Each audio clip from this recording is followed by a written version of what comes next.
El libro de Génesis, el primer libro de la Sagrada Escritura, presenta dos leyes. La primera surgió antes del pecado y es tan eterna como Dios mismo. La otra existió después del pecado y fue clavada en la cruz. ¿Cuáles son estas dos leyes y cómo se relacionan entre sí? A continuación, escuchemos al pastor Esteban Bor con la presentación del tema titulado La ley que fue clavada en la cruz. Padre, gracias te damos por habernos traído a este lugar con tu bendición. Pedimos al abrir tu palabra, que tu Santo Espíritu venga a nosotros y abra nuestras mentes y nuestros corazones para que podamos escuchar tu voz y podamos obedecerte. Te damos gracias por escuchar nuestra oración y por responderla en el nombre de Jesús. Amén. Quiero invitarles esta noche a buscar en sus Biblias, junto conmigo, la segunda epístola del apóstol San Pedro, el capítulo 3, y vamos a empezar leyendo en el versículo 15. Segunda de Pedro, el capítulo 3 y el versículo 15. Y necesito explicarles algo antes de leer este pasaje. Y es que el apóstol Pedro era pescador de profesión. Es decir, el apóstol Pedro no tenía mucha educación, y cuando leemos sus epístolas son muy sencillas y fáciles de comprender. Por el otro lado, el apóstol San Pablo era un hombre muy educado. Había estudiado en las escuelas de los rabinos, había pertenecido al Sanedrín probablemente, es decir, tenía muchos estudios. Y por lo tanto, el apóstol Pedro, vamos a leer en un momento, dice que el apóstol Pablo escribió algunas cosas complicadas o difíciles de entender. Pero vamos a encontrar que el apóstol Pedro no le dice a Pablo, bueno, tú escribiste estas cosas difíciles de entender, deberías haberte hecho más claro. Es decir, Pedro no culpa a Pablo. Quiero que noten lo que dice segunda de Pedro, el capítulo 3 y el versículo 15. Y tened por salud la paciencia de nuestro Señor, como también nuestro amado hermano Pablo. Noten cómo Pedro se refiere a Pablo, nuestro amado hermano Pablo, según la sabiduría que le ha sido dada, os ha escrito también. Versículo 16. Casi en todas sus epístolas, hablando en ellas de estas cosas, entre las cuales hay algunas difíciles de entender. Es decir, el apóstol Pablo escribió algunas cosas difíciles de entender, pero noten lo que dice. Entre las cuales hay algunas cosas difíciles de entender, las cuales los indoctos e inconstantes tuercen. ¿A quién le echa la culpa el apóstol Pedro? ¿A Pablo? No, a las personas que leen mal lo que escribió Pablo. Y dice, las cuales los indoctos e inconstantes tuercen, como también las otras escrituras, para perdición de sí mismos. Es decir, el apóstol Pablo escribió algunas cosas no tan fáciles de entender, lo cual significa que nosotros tenemos que tener mucho cuidado de la forma como estudiamos los escritos del apóstol San Pablo. Uno de esos pasajes que ha sido mal comprendido es el que encontramos en Colosenses, el capítulo 2. Por favor, busquen en sus Biblias conmigo Colosenses, el capítulo 2, y vamos a empezar leyendo en el versículo 13. Colosenses 2, 13. Dice aquí el apóstol Pablo, y a vosotros, estando muertos en pecados y en la incircuncisión de vuestra carne, os vivificó juntamente con él, perdonándoos todos los pecados. Rayendo, ¿sabe lo que significa rayendo? Es una palabra que no usamos mucho ya. Significa eliminando, significa deshaciéndose de, significa cancelar, exactamente. Dice cancelando o rayendo la cédula de los ritos que nos era contraria, que era contra nosotros, quitándola de en medio y enclavándola en la cruz. Es decir, aquí dice que Cristo tomó la cédula de los ritos que nos era contraria y lo clavó en su cruz cuando murió. Muchas personas dicen, bueno, ahí dice que Dios, cuando Cristo murió, se deshizo de los 10 mandamientos. Dice, esa cédula de ritos que nos era contraria son los 10 mandamientos. Y cuando Cristo murió, quitó los 10 mandamientos. Eso es como muchos interpretan ese versículo. Ahora, note lo que sigue diciendo el versículo 15. Y despojando los principados y las potestades, sacólos a la vergüenza en público, triunfando de ellos en sí mismo. Y ahora dice que como Cristo quitó esa cédula de ritos y la clavó en su cruz, dice que hay algunas cosas sobre las cuales nadie me puede juzgar a mí, ni a usted tampoco. Dice en el versículo 16, por tanto, como Cristo clavó esa cédula de ritos, la eliminó clavándola en la cruz, dice, por lo tanto, nadie os juzgue en comida o en bebida. Y muchos cristianos dicen, ve, yo puedo comer y beber lo que yo quiera, porque ahí dice que nadie me puede juzgar en comida ni en bebida, o en parte de día de fiesta, o de luna nueva, o de sábados. Y dicen, ve, el apóstol Pablo dice que yo puedo comer y beber lo que yo quiera y nadie me puede juzgar por eso. Yo no tengo que celebrar un día de fiesta, nadie me puede juzgar por eso. Yo ni siquiera tengo que guardar el sábado y nadie me puede juzgar por eso, porque dice, nadie me juzgue con respecto a los sábados. Ahora, recuerden que el apóstol Pablo escribió algunas cosas difíciles de entender, las cuales los indoctos que no tienen cuidado con la Escritura tuercen para su propia perdición. Así que este pasaje tenemos que estudiarlo con cuidado, porque en el resto de la Biblia dice que la ley de Dios es eterna. Así que ¿cómo puede decir algunas partes de la Biblia que la ley es eterna y que el sábado fue creado antes del pecado, y ahora Dios va a decir a través de Pablo que ya nadie puede juzgarme en cuanto al sábado porque ya el sábado es sombra de lo que iba a venir, pero la realidad es Cristo? La Biblia no se contradice, así que tenemos que tener cuidado en la forma como estudiamos este pasaje. Ahora volvamos al libro de Génesis. Y vamos a notar que en la Biblia hay 2 leyes. Por eso es que la gente se confunde aquí en Colosenses 2, porque no reconocen que en la Biblia hay 2 leyes. Hay una ley que existió antes del pecado y otra ley que entró después del pecado. Ahora vamos a Génesis 2 y el versículo 15 al 17 dice: tomó pues Jehová Dios al hombre y le puso en el huerto del Edén para que lo labrara y lo guardase. Y mandó Jehová Dios al hombre diciendo: de todo árbol del huerto comerás, mas del árbol de la ciencia del bien y del mal no comerás de él, porque el día que de él comieres morirás. Yo pregunto, ¿tenía Dios un mandamiento antes que el hombre pecara? ¿Sí o no? Este mandamiento lo dio Dios antes que el hombre pecara. Ya hemos visto que en este mandamiento estaban todos los principios de los 10 mandamientos, ¿verdad? Es decir, que la ley de Dios existía antes del pecado. Ustedes recuerdan que leímos en Ezequiel 28:16 y en 1 de Juan 3, versículo 4 y el versículo 8, que Satanás pecó en el cielo desde el principio. Y el pecado es transgresión de la ley. Esto significa que entonces si el diablo pecó en el cielo, tiene que haber existido la ley, porque el pecado es quebrantar la ley. ¿Me están entendiendo o no?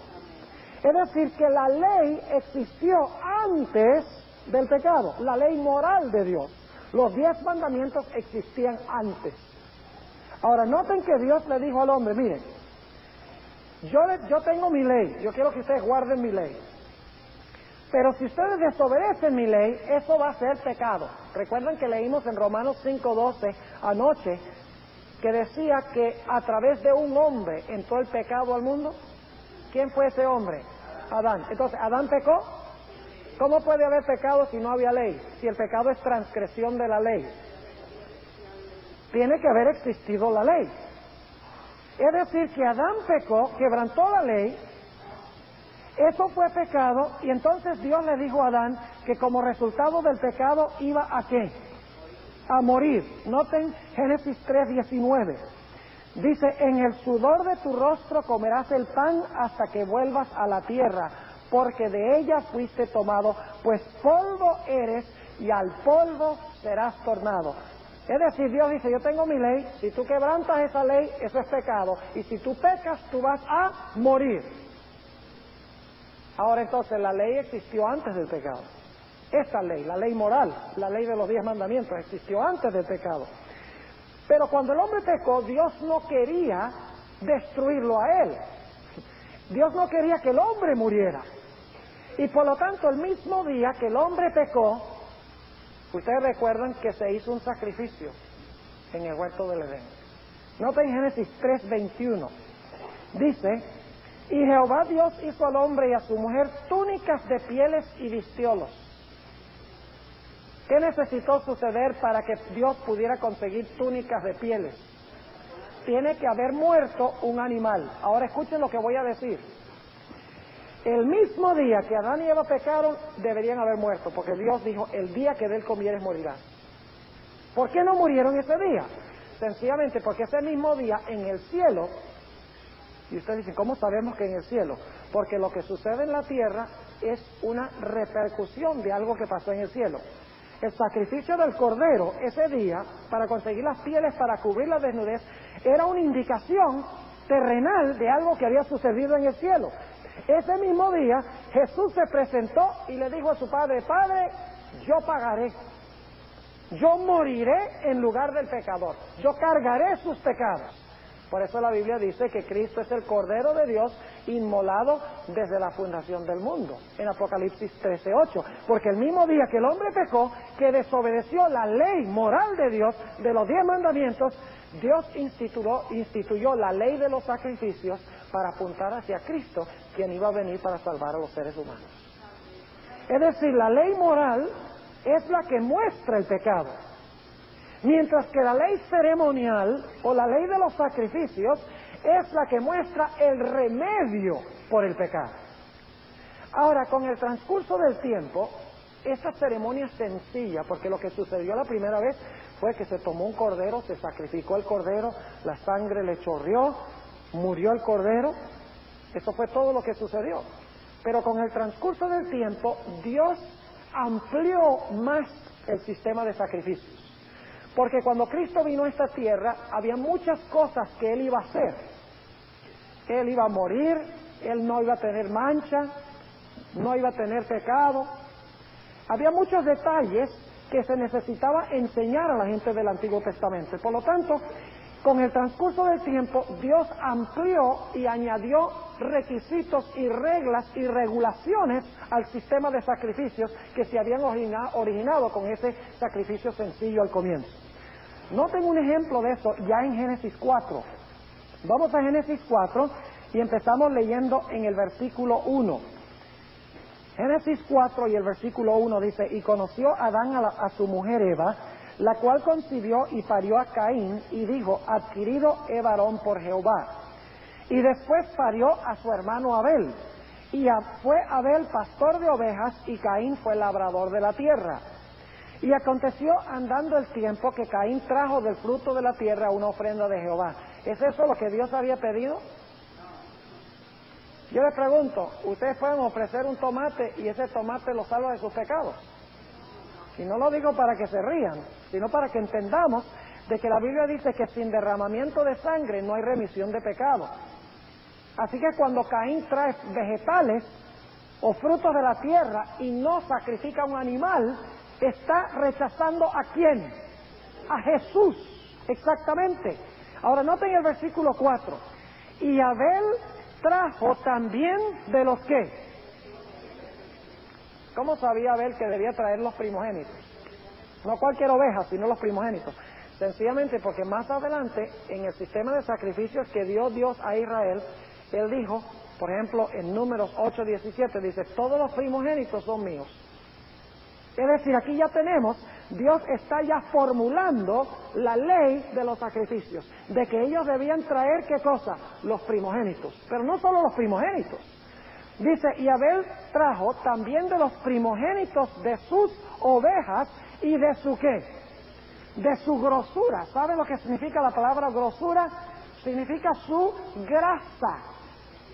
¿A dónde se le ocurrió a Abel separar la grasa del animal para quemarla sobre el altar?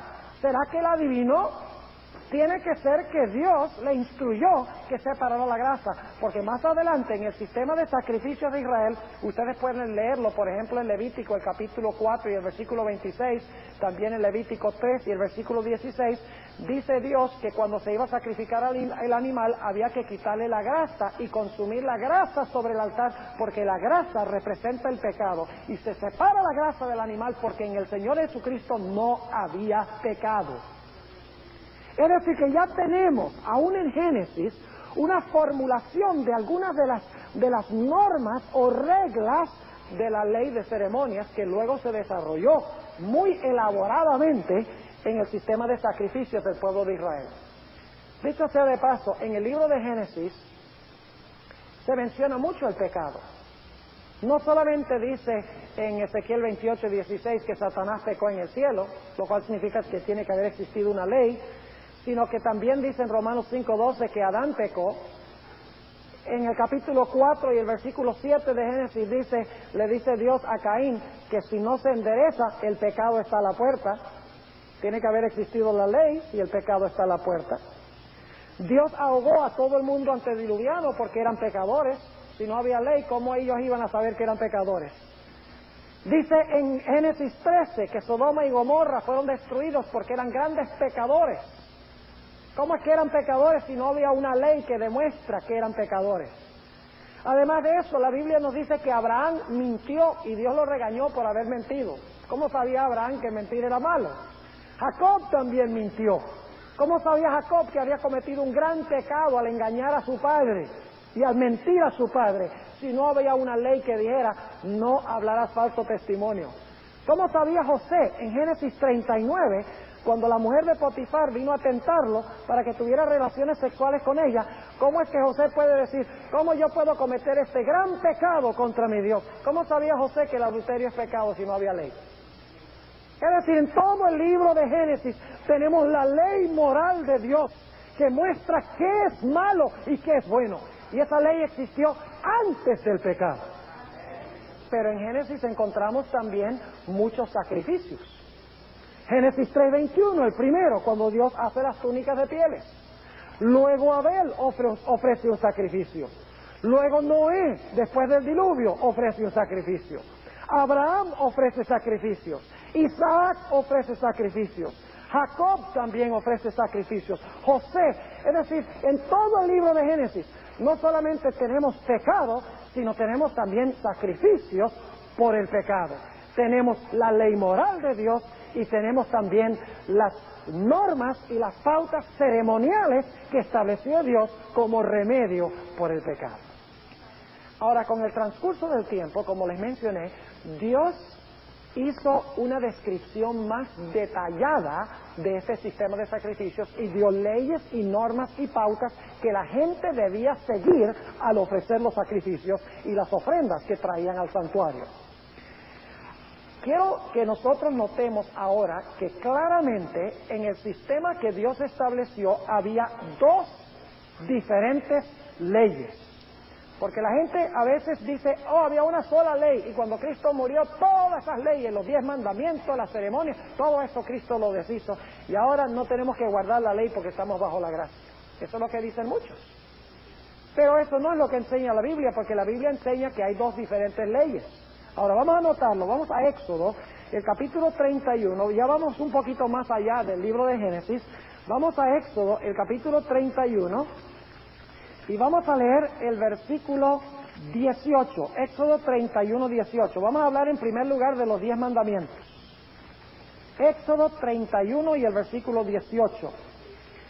Dice, y dio a Moisés, como acabó de hablar con él en el monte de Sinaí, 2 tablas del testimonio, tablas de ¿qué? De piedra, escritas con el dedo de ¿quién? Con el dedo de Dios. ¿Quién escribió los 10 mandamientos? Dios escribió los 10 mandamientos. ¿A dónde escribió los 10 mandamientos? Los escribió en tablas de piedra. Ahora, ¿quién habló los 10 mandamientos? ¿Y a quién se los habló? Vamos a Deuteronomio, el capítulo 5 y el versículo 22. Deuteronomio, el capítulo 5 y el versículo 22. Y quiero que noten aquí que Dios, después de dar los 10 mandamientos, dice algo muy interesante. Deuteronomio 5 y el versículo 22. Después de dar los 10 mandamientos, dice: estas palabras habló Jehová. ¿Habló quién? Jehová. ¿A quiénes? A toda vuestra congregación en el monte. ¿Cuál monte? Monte Sinaí, ¿verdad? De en medio del fuego, de la nube y de la oscuridad, a gran voz. Y no añadió más, y escribiólas en 2 tablas de piedra, las cuales me dio a mí. ¿Quién habló los 10 mandamientos? Dios. ¿A quién le habló los 10 mandamientos? No a Moisés, sino a todo el pueblo. ¿Está claro? Ahora, vamos a notar otro detalle muy importante. ¿A dónde fueron colocados los 10 mandamientos después que Dios le dio las tablas de piedra a Moisés? Las segundas tablas de piedra, porque las primeras Él las quebró. Pero cuando Dios le dio otra vez los 10 mandamientos en tablas de piedra, ¿a dónde las colocó Moisés? Vamos a Deuteronomio 10, es correcto, en el arca del pacto. Deuteronomio, el capítulo 10, y vamos a leer empezando en el versículo 1. Deuteronomio 10 y el versículo 1 dice: en aquel tiempo Jehová me dijo, lábrate 2 tablas de piedra como las primeras, y sube a mí al monte y hazte un arca de madera. Y escribiré en aquellas tablas las palabras que estaban en las tablas primeras que quebraste, y las pondrás al lado del arca. ¿Me están siguiendo allá afuera? Ah, muy bien, dice, y las pondrás ¿dónde? En el arca. Y noten el versículo 4.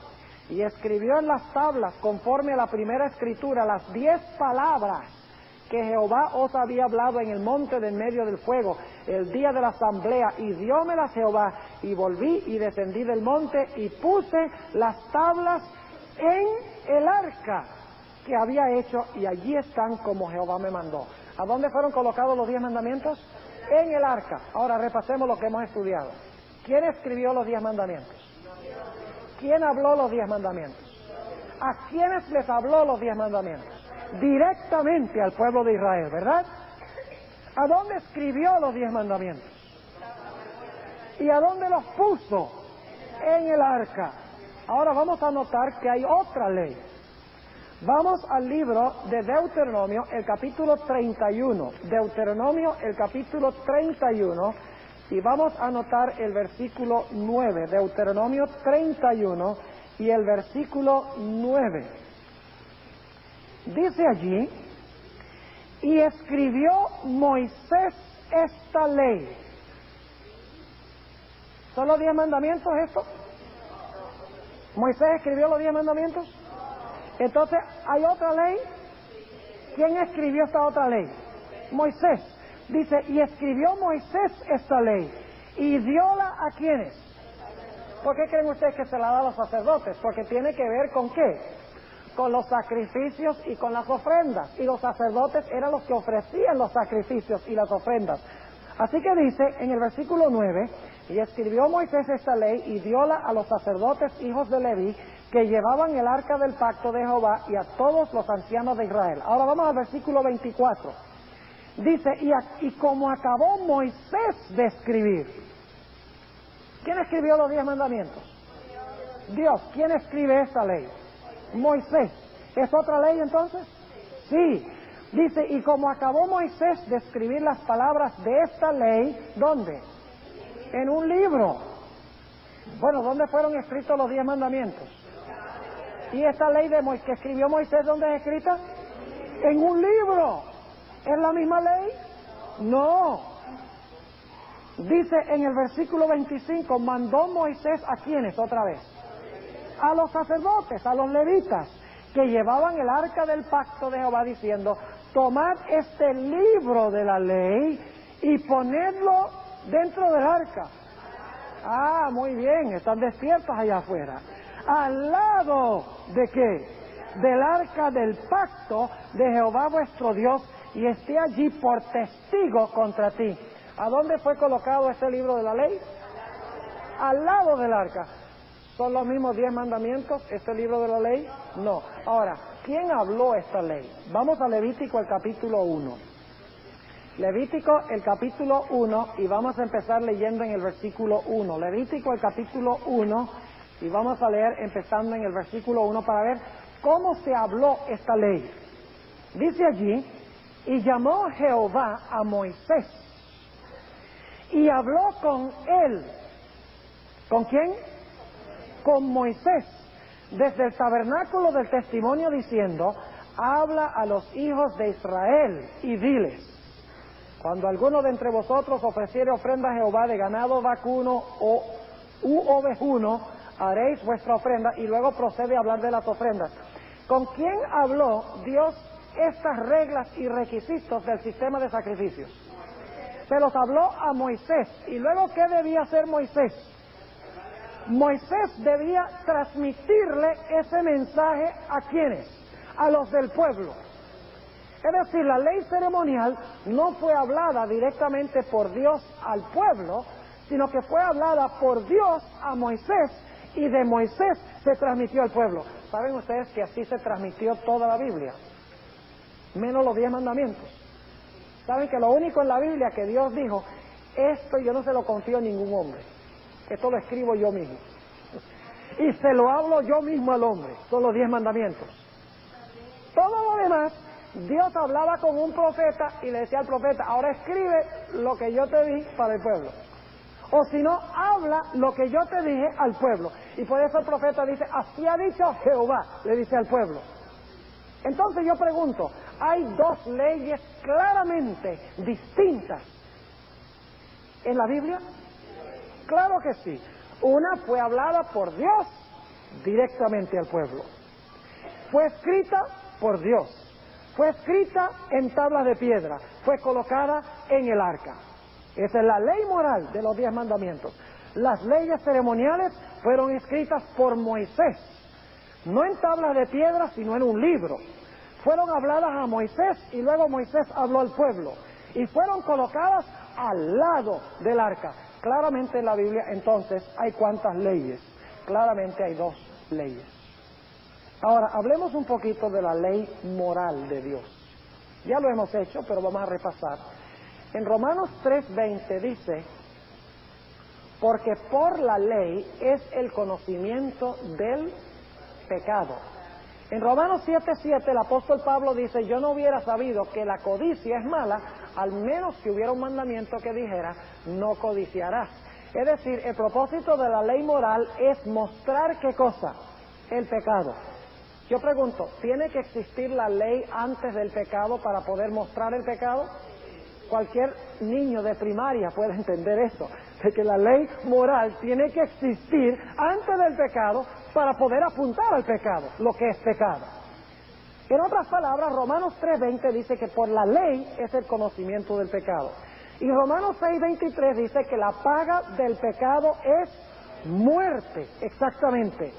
Así que cuando Adán y Eva pecaron, la ley les mostró que pecaron y como resultado del pecado quedaron condenados a muerte. Ahora yo pregunto, ¿cuántos aquí han pecado alguna vez?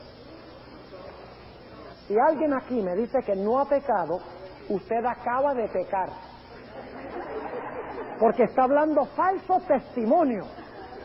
Porque dice en Romanos 3:23, todos han pecado y están destituidos de la gloria de Dios.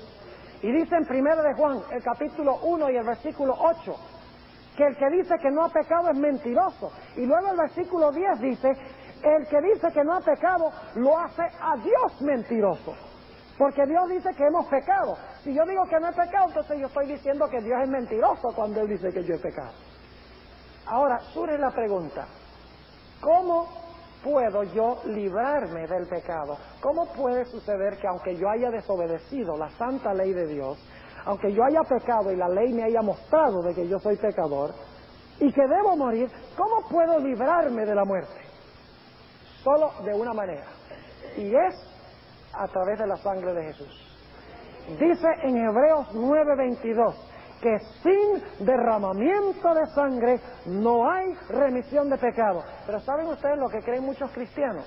Ellos dicen, bueno, del Nuevo Testamento para acá, nosotros nos salvamos por gracia, por la muerte de Jesús. Pero en el Antiguo Testamento la gente se salvaba por guardar la ley. Ahora, ¿ustedes creen que una persona se puede salvar por guardar la ley? Claro que no. Si uno se puede salvar por guardar la ley, entonces ¿para qué Jesús? Que Dios entonces salve a todo el mundo por guardar la ley. Y al fin y al cabo se condena a todo el mundo, porque todos han quebrantado la ley. ¿Cómo se salvaba la gente del Antiguo Testamento? Sin derramamiento de sangre no hay remisión de pecado. ¿Cómo se salvaba la gente del Antiguo Testamento? Esa es la pregunta clave. ¿Ustedes creen que ellos eran salvos también por Cristo? ¿Creen que todos los del Antiguo Testamento eran salvos por la sangre derramada, preciosa de Cristo Jesús? Claro que sí, pero ahora tenemos un problema. ¿Cómo podía la gente del Antiguo Testamento salvarse por la sangre derramada de Jesús si Jesús todavía no la había derramado? Bueno, esa es la pregunta que estamos haciendo. ¿Cómo podían ellos salvarse allá en el Antiguo Testamento si Cristo todavía no había venido para derramar su sangre? La Biblia tiene la respuesta clara a esta pregunta. Note lo que dice en Levítico, el capítulo 1 y el versículo 1 al 4. Levítico, el capítulo 1 y el versículo 1 hasta el versículo 4. Aquí nos dice cómo podía el pecador librarse de su pecado en el Antiguo Testamento. Vamos a tomar un caso hipotético. Supongamos que una persona que vivía en una de las carpas de Israel fue a la carpa del vecino y le robó unas sandalias nuevas que el vecino se consiguió por allí. ¿Ustedes creen que eso es pecado? Sí, porque hay un mandamiento de la ley de Dios que dice no hurtarás. Ahora, cuando este individuo fue y tomó las sandalias y se las llevó a su carpa, pecó, ¿verdad? Y cuando pecó, se hizo reo ¿de qué? De muerte, porque quebrantó el mandamiento que dice no hurtarás, debe morir. Pero supongamos que el Espíritu Santo trabaja en su corazón y el pecador que se robó las sandalias dice, vaya, yo he hecho mal, yo he robado, le he quitado las sandalias a mi vecino, y se arrepentía de su pecado y decía, ahora yo tengo que morir porque yo cometí este pecado contra la ley de Dios y la paga del pecado es muerte, pero yo no quiero morir. Dios había provisto una solución. El pecador podía buscar un animal, un cordero, y podía llevar ese cordero al santuario. Y esto es lo que describe Levítico 1 y el versículo 1. Dice, y llamó Jehová a Moisés y habló con él desde el tabernáculo del testimonio diciendo, habla a los hijos de Israel y diles, cuando alguno de entre vosotros ofreciere ofrenda a Jehová de ganado vacuno u ovejuno, haréis vuestra ofrenda. Si su ofrenda fuere holocausto de vacas, macho sin tacha lo ofrecerá. ¿Por qué creen ustedes que era macho? Que tenía que ser macho. Ese es uno de los requisitos de la ley ceremonial. ¿Por qué macho? Porque en Génesis 3:15 dice, él te aplastará la cabeza y tú a él le herirás en el calcañar, porque Jesús fue varón. Por eso los sacrificios debían ser sacrificios machos. Noten, sin tacha. Y dice, de su voluntad lo ofrecerá a la puerta del tabernáculo del testimonio delante de Jehová.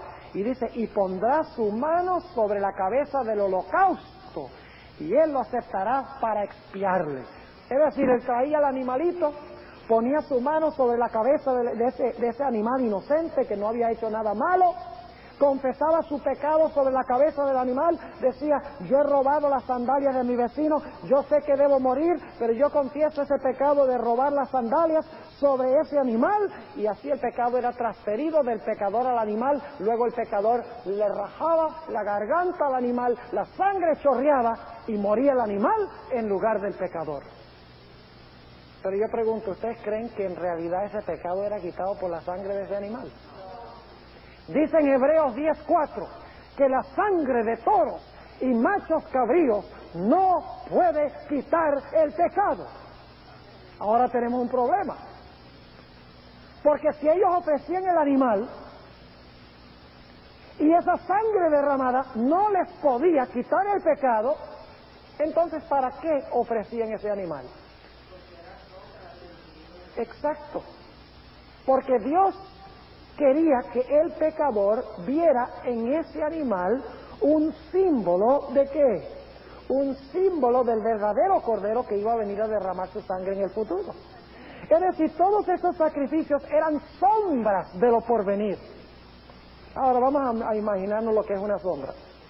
Cuando usted está parado así, usted ve en mi sombra, en la sombra. Cuando estoy parado así, afuera, el sol brilla detrás mío y yo proyecto una sombra, ¿qué? Hacia adelante, ¿verdad? Ahora, cuando yo veo la sombra, yo sé que hay una realidad que está proyectando la sombra, ¿verdad? Cuando yo estoy caminando en la calle y yo veo la sombra de un poste de teléfono, mejor me paro y miro a ver si hay un poste, porque si no voy a chocar con el poste, ¿verdad? Es decir, la sombra me dice que hay una realidad que está proyectando la sombra. Todo este sistema de sacrificios del Antiguo Testamento eran sombras que Cristo proyectaba, diciendo, en la sombra tú vas a ver lo que yo voy a hacer en el futuro. ¿Están entendiendo? Es decir, que ningún sacrificio quitaba el pecado. Legalmente, ningún pecado era quitado por este sistema de sacrificios. Ahora ustedes dicen, bueno, entonces, ¿cómo es que ellos eran perdonados? Eran perdonados a base de la promesa de que Cristo iba a venir a ser sacrificado. Pero sin que Cristo viniera a ser sacrificado, todos ellos estaban todavía en sus pecados. ¿Qué tal si Jesús no hubiera venido a derramar su sangre? ¿Qué hubiera pasado con toda esa gente que había ofrecido todos esos sacrificios? Millones de sacrificios en el Antiguo Testamento. ¿Qué hubiera sucedido con ellos? Hubieran perecido, porque la promesa del perdón estaba basada en el Mesías que iba a venir en el futuro. ¿Me están entendiendo lo que estoy diciendo? Es decir, que todo ese sistema era un sistema de deuda. Cada vez que el pecador colocaba sus pecados sobre el animal y el animal moría, el Señor Jesucristo decía, yo pagaré. Era un sistema de crédito. Quiero preguntarles, cuando ustedes ponen algo en la tarjeta de crédito, últimamente alguien tiene que pagar. Claro que sí, pero puede usted ir y comprar y traerse la mercancía a la casa y todo, con tal que alguien después pague. Claro que sí, y eso es lo que pasaba en el Antiguo Testamento. Era un sistema de IOUs, para los que entienden inglés, un sistema de deberes. Es decir, cada vez que se sacrificaba el animal, el Señor Jesucristo decía, este pecador ha mostrado penitencia, ha mostrado arrepentimiento, yo pagaré, ese pecado yo lo pagaré. Pero en el Antiguo Testamento, cuando se traía la sangre del animal, el pecado no había sido legalmente perdonado. No fue legalmente perdonado hasta que Cristo vino y murió en la cruz. Entonces todos esos pecados que se habían acumulado ahora recibían perdón. ¿Saben que esto es lo que clavó Cristo en su cruz? ¿Saben que la palabra cédula de ritos que se usa allí en Colosenses 2 es la palabra griega hierógrafon? Es una palabra comercial que se usaba mucho en el mundo de aquella época cuando escribió el apóstol Pablo. En realidad lo que significa es una nota de débito. Esa es la traducción de hierógrafon. Una nota de débito. Yo pregunto, todos esos pecados que se habían acumulado, si Cristo no venía a morir, ¿estaban en contra del pecador? ¿Legalmente estaban contra el pecador, sí o no? Por eso dice en Colosenses 2 que esta cédula de ritos nos era contraria y que Cristo tuvo que tomar todos estos deberes, todos estos credit card bills, todas estas cuentas acumuladas, y tuvo que tomar y decir, ahora yo pagué con mi sangre. Lo que legalmente no había sido pagado, ahora está pago. Ustedes recuerdan que nosotros hablamos de la experiencia de Moisés. Cuando Moisés murió, ¿quién fue el que lo sepultó? Dios lo sepultó, ¿verdad? Y nadie sabía dónde estaba su sepulcro. 1500 años más tarde, se aparece Moisés en el monte de la Transfiguración. Y dice, vaya, qué interesante, se murió, Dios lo enterró, nadie sabía dónde estaba su sepulcro, y 1500 años más tarde está vivo en el monte de la Transfiguración. ¿De dónde salió él? Si vamos a Judas 9, dice que cuando Moisés murió, se aparecieron dos personajes. Uno, Miguel, el arcángel Miguel. En 1 Tesalonicenses dice que los muertos en Cristo serán llamados por la voz del arcángel. Y se apareció también Satanás, y dice que estaban peleando por el ¿qué? Por el cuerpo de Moisés. ¿A qué había venido Miguel? Había venido a llamar a Moisés del sepulcro. ¿Y quién estaba diciéndole que no podía hacerlo? Satanás. En esa conversación, puedo imaginarme lo que estaban diciendo. Estaba diciendo Satanás, tú no puedes resucitar a Moisés, que pecó, golpeó la roca 2 veces, se enojó. Por lo tanto, Moisés tiene que quedar muerto, porque la paga del pecado es muerte. Pero me imagino a Miguel diciendo, sí, pero Moisés aceptó a Cristo. Se arrepintió de su pecado y lo confesó. Y entonces me imagino al diablo diciendo, está bien, se arrepintió y lo confesó, pero Cristo todavía no ha pagado, ¿cómo te lo vas a llevar? Le dice Miguel, bueno, pero el asunto es que él va a venir y va a pagar, porque él ha garantizado, él ha firmado el IOU diciendo, yo pagaré. Y el diablo dice, sí, pero todavía no ha pagado. Y Miguel llama a Moisés del sepulcro y lo saca y se va al cielo. ¿Qué hubiera sucedido si Jesús no hubiera venido a pagar la deuda de Moisés? Le hubiera tocado comprarse un ticket de regreso, porque solamente podía ir allá a base de la promesa que había hecho Cristo de venir a morir por la raza humana. ¿Ustedes recuerdan cuando el Señor Jesucristo empezó su ministerio? Juan el Bautista lo introdujo y dijo, he aquí el Cordero de Dios que quita el pecado del mundo. ¿Por qué se le introdujo como el Cordero de Dios? Porque se estaba diciendo que Él era el cumplimiento de todos esos sacrificios. Ahora Jesús en verdad, legalmente, iba a quitar esos pecados. Por eso cuando el Señor Jesucristo murió, dice que el velo del templo se rasgó de abajo para arriba. Ah, muy bien, sí me están escuchando. Se rasgó de arriba abajo. Ahora, si usted va a rasgar una cortina, ¿cómo la rasga? Se sube en una silla y la rasga de arriba para abajo. Si usted no, usted la agarra abajo y que la rasga de abajo para arriba. Pero la cortina, el velo del templo, se rasgó de arriba para abajo. ¿Quién rasgó ese velo o esa cortina? Fue Dios. ¿Qué estaba diciendo Dios? Estaba diciendo, el sistema de sacrificios y ofrendas, ¿a qué? Ha terminado, ha concluido, porque el verdadero Cordero de Dios que quita el pecado del mundo ha venido a morir. Gloria al Señor. Ahora necesitamos volver a Colosenses 2. ¿Entienden lo que clavó Cristo a la cruz? Fue la cédula de ritos que nos era ¿qué? Contraria.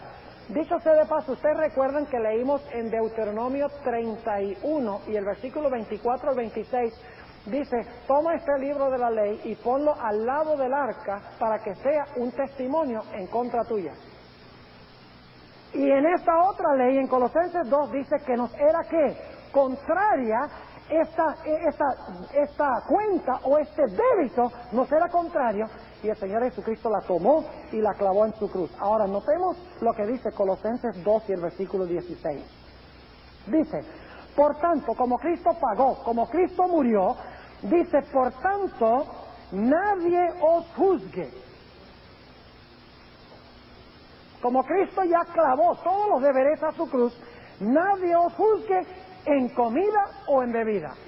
Y algunos dicen, aleluya, puedo tomar cerveza y puedo tomar lo que yo quiera, porque aquí dice, nadie me puede juzgar en comida ni en bebida. Pero ¿saben ustedes algo? Esto no está hablando de la comida que ustedes ponen en la mesa, ni está hablando de lo que ustedes se beben, no está hablando de agua ni de jugo de naranja. Esto está hablando de ciertas comidas y bebidas que se ofrecían con los sacrificios. con el sistema de sacrificios. ¿Saben ustedes que a cada sacrificio había que echarle encima vino? Es lo que se llama la libación. ¿Saben por qué se le echaba vino? Porque el vino representa ¿qué cosa? El sacrificio era acompañado de la sangre derramada de Cristo, se derramaba la libación. Y las comidas que se ofrecían, y en un momento lo vamos a leer, eran comidas, por ejemplo, de harina, flor de harina. Se hacían panes que se ofrecían con los sacrificios, panes de cebada, panes de trigo. Es decir, esa no era la comida que se comía la gente en la mesa, el pueblo de Israel, sino que eran comidas y bebidas que se usaban con el sistema de sacrificios y ofrendas. Vamos a Hebreos, el capítulo 9, para que veamos claramente esto. Hebreos, el capítulo 9, y vamos a ver la misma terminología. Vamos a empezar leyendo en el versículo 9, Hebreos 9 y el versículo 9. Hablando de todo este sistema del Antiguo Testamento, dice, lo cual era figura, que es otra palabra para sombra, de aquel tiempo presente, en el cual se ofrecían, ¿qué cosa? En esa época, ¿qué se ofrecían? Presentes y sacrificios que no podían hacer perfecto en cuanto a la conciencia al que servía con ellos. Es decir, que esto en verdad no quitaba ¿qué cosa? El pecado, al menos que Cristo viniera. ¿Y por qué no lo quitaba? Dice en el versículo 10, consistiendo solo en ¿qué? En viandas. ¿Qué son viandas? Comidas. ¿Y qué cosa? ¿Y en qué? ¿Tiene que ver estas comidas y bebidas con lo que ponemos en la mesa? ¿O tiene que ver con las ofrendas y los sacrificios? Con las ofrendas y los sacrificios. No está hablando de que podemos comer y beber cualquier cosa. Está hablando del vino y de los panes y de la harina que se ofrecía con los sacrificios. Dice, consistiendo solo en viandas y en bebidas y en diversos lavamientos y ordenanzas acerca de la carne, impuestos hasta el tiempo de la corrección. Son impuestas hasta el tiempo de corrección, hasta un momento. ¿Cuándo es ese tiempo de corrección? Versículo 11 dice, mas estando ya presente Cristo, pontífice de los bienes que habían de venir, por el más amplio y más perfecto tabernáculo, no hecho de manos, es a saber, no de esta creación, y no por sangre de machos de cabrío ni de becerros, mas por su propia sangre, entró de una vez en el santuario, habiendo obtenido eterna redención. Es decir, todo este sistema de comidas y bebidas, etcétera, fue impuesto solamente hasta que viniera ¿quién? Cristo. ¿Yo tengo que ofrecer sacrificios hoy? ¿Con los sacrificios tengo que echar una jarra de vino encima del sacrificio? ¿Tengo que hacer panes para ofrecérselos en la presencia de Dios en el santuario? No, porque todo eso apuntaba hacia ¿qué momento? Hacia el tiempo de corrección cuando viniera Jesús. Ahora, en Colosenses 2, versículo 16 también dice, nadie os juzgue ni en comidas ni en bebidas, ni en días de fiesta. Entonces eso significará que no debemos celebrar la fiesta de cumpleaños. ¿De qué fiestas está hablando Colosenses 2:16? Saben que los judíos tenían 7 fiestas anuales. Se encuentran en Levítico 23, y por escasez de tiempo no las vamos a leer, pero ustedes pueden leer Levítico 23. Las fiestas eran la Pascua.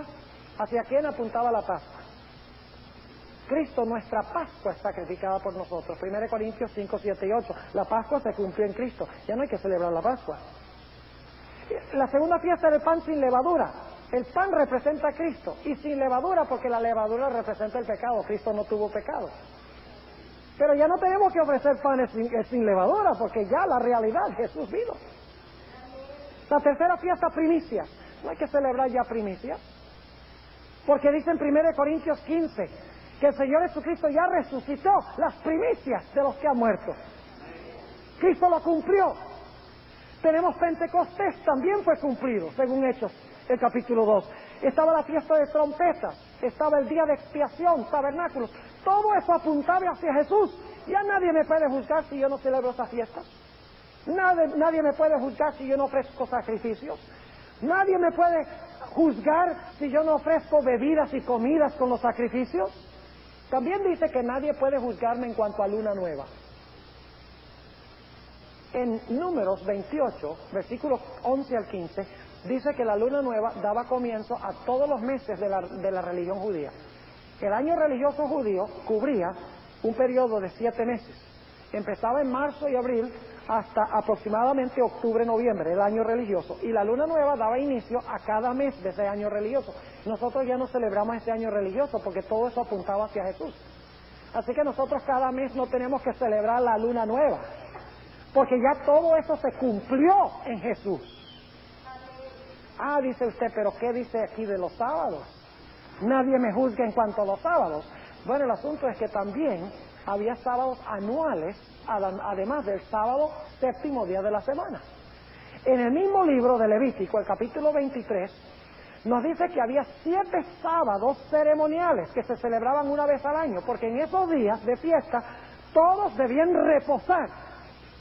Pero no eran el sábado semanal, eran sábados anuales. Algunos dicen, bueno, pero las fiestas y los sábados no eran lo mismo. No, porque algunas fiestas no eran sábados. La Pascua era una fiesta, pero no era un sábado. El pan sin levadura era una fiesta y tenía 2 sábados. Ustedes pueden leerlo en Levítico 23. La fiesta de las primicias era fiesta, pero no tenía sábado de reposo. El Pentecostés tenía un sábado de reposo. Las trompetas tenían un sábado de reposo. El día de expiación era día solemne de reposo. Es más, Levítico 23:32 dice, de puesta de sol a puesta de sol guardaréis vuestros sábados, hablando del sábado ceremonial. Y la fiesta de tabernáculos era una fiesta y tenía también 2 sábados, el primero y el octavo día eran sábados. Es decir, que esto está hablando del sistema de sacrificios y ofrendas. Está hablando de las comidas y bebidas que se ofrecían con los sacrificios y las ofrendas. Está hablando de las fiestas que estaban conectadas con el sistema de sacrificios y ofrendas. Está hablando de la luna nueva que daba inicio a los meses que estaban conectados con el sistema de sacrificios y de ofrendas. Y está hablando de los sábados que estaban conectados también con los sacrificios y las ofrendas y las fiestas y la luna nueva. Entonces el apóstol Pablo está hablando aquí de que ya no hay que guardar el sábado. Noten que él no dice, nadie puede juzgarme en cuanto al sábado. Dice, sábados. Sábados. Y habían 7 sábados ceremoniales. Ahora, la clave para entender todo esto está en el versículo 17. Noten Colosenses, el capítulo 2 y el versículo 17. Ahí está la clave para entender todo esto. Dice allí, Colosenses 2:17, lo cual, es decir, todo esto que él ha hablado, todas estas cosas, comidas, bebidas, sacrificios, días de fiesta, luna nueva, sábados ceremoniales, él dice, todo esto era sombra de lo porvenir. Mas el cuerpo es de Cristo. Es decir, todo este sistema tenía el propósito de apuntar hacia Jesús, pero la realidad hacia la cual apuntaba todo esto es Cristo. Entonces mi pregunta es, ¿hay alguna base en este pasaje para decir que ya no hay que guardar el sábado? El apóstol Pablo escribió algunas cosas difíciles de entender. No por eso significa que nosotros decimos, eso está demasiado difícil, yo voy a creer lo que dice mi pastor, sencillamente, más fácil. O yo voy a leer eso y como dice sábado, pues tiene que ser el séptimo día, tiene que ser el sábado. No hay otra, y dice sábados, ¿no? Esa es una forma irreverente de manejar la Sagrada Escritura. Porque Dios ha dado métodos, Dios ha dado un sistema por el cual nosotros debemos entender la Biblia, y es comparando un versículo con otro versículo, el Antiguo Testamento con el Nuevo Testamento. Y al mirar todo lo que dice la Biblia, nos damos cuenta que hay 2 leyes: la ley moral que apunta al pecado y la ley ceremonial que apunta hacia Cristo, quien es la solución por el pecado. Saben ustedes que el sábado no era sombra de lo porvenir. El sábado séptimo día de la semana no era sombra de lo porvenir. Porque el sábado fue creado antes del pecado, cuando no se necesitaba ninguna cruz. ¿Se necesitaba la cruz antes de que el hombre pecara? ¿Cuándo hizo Dios el sábado? ¿Antes o después del pecado? Entonces, ¿tiene algo que ver el sábado con la cruz de Cristo? Absolutamente no. El sábado fue dado antes del pecado. Es parte del plan original de Dios. Algunos dicen, bueno, pero ¿acaso Dios no le dio el sábado a los judíos? Claro que le dio el sábado a los judíos, pero en ninguna parte dice que se lo dio exclusivamente a los judíos. Yo pregunto, ¿le dio también Dios a los judíos todas las promesas en cuanto al Mesías? Entonces eso era nada más para ellos, no para nosotros. Eso sí es para nosotros. ¿Le dio las reglas sobre comer y beber? ¿Exclusivamente a ellos? No, se las dio también a ellos. Porque Dios le dio estas cosas a Israel, no significa que era solamente para Israel. ¿Le dio Dios al pueblo de Israel el sistema del diezmo? ¿Le dio el sistema del diezmo? Eso era solamente para Israel entonces. Ustedes pueden ir a cualquier iglesia hoy en día y le dicen que el diezmo todavía está en vigencia. A pesar de que el Antiguo Testamento es el que habla del diezmo. El Nuevo Testamento tiene muy poco que decir del diezmo. Tiene menos el Nuevo Testamento que decir del diezmo que lo que tiene que decir en cuanto al sábado. El Nuevo Testamento dice mucho en cuanto al sábado. El miércoles en la noche vamos a tener nuestro segundo tema sobre el sábado. Y vamos a ir a través de toda la Biblia. Y nos vamos a dar cuenta que la Biblia tiene muchísimo que decir en el Nuevo Testamento del sábado. Del diezmo muy poco. Sin embargo, las iglesias hoy en día dicen, el diezmo todavía se aplica hoy. Eso no era Antiguo Testamento, pero el sábado no. ¿Por qué razón? Porque lo que afecta al bolsillo, y ustedes saben cómo es la cosa, ¿verdad? Dios nos ha dado a nosotros la ley moral para escribirla en nuestro corazón. Dice, tomaré la ley y la escribiré en vuestras entrañas, en vuestra mente y en vuestro corazón. Y luego diremos, como dijo David, me deleito en hacer tu voluntad. Tu ley está escrita en mi corazón. La ley moral nunca ha sido eliminada. Apunta el pecado. Y Dios quiere escribirla en mi corazón para transformar mi vida. ¿Quieren ustedes que Dios transcriba su ley en su corazón?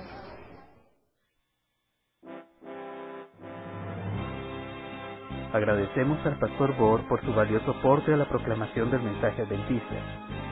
Visite su página en internet www.secretarmfield.org. La grabación de este tema en formato digital es un servicio del Ministerio Evangelio Eterno. Para obtener gratuitamente estudios selectos de la Biblia y de los escritos del linaje de Juan, o para solicitar nuestras publicaciones impresas, diríjase a www.hogarysalud.com y www.evangelioeterno.com.